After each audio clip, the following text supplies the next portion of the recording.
Moment de recueillement pour les parents de Jérémy Sancier.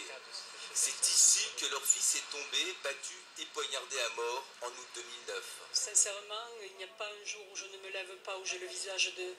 Le réveil, c'est pas compliqué. J'ai le visage de Jérémy qui me vient en mémoire. J'ai l'impression d'entendre sa voix et ça fait 3 ans que ça dure. Douleur et aussi indignation pour ce père. Le meurtrier présumé de leur fils vient d'être mis provisoirement en liberté suite à un vice de procédure.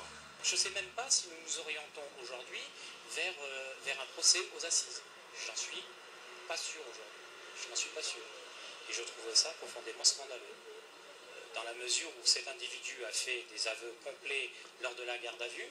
Pour dénoncer cette situation, sur Internet, Joël soutient le pacte 2012. La pétition d'une association dont l'objectif notamment est de limiter les remises en liberté.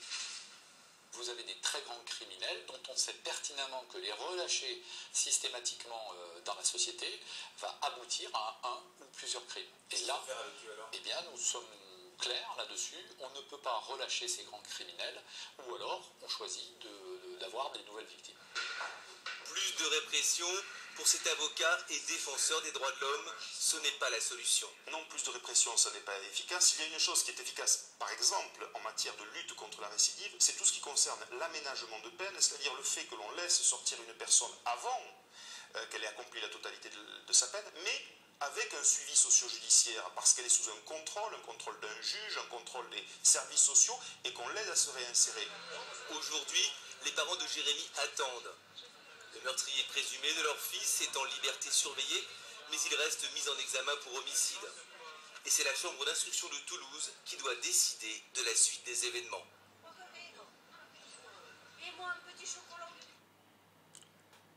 Rendez-vous sur www.pacte2012.fr pour signer le pacte 2012 pour la justice.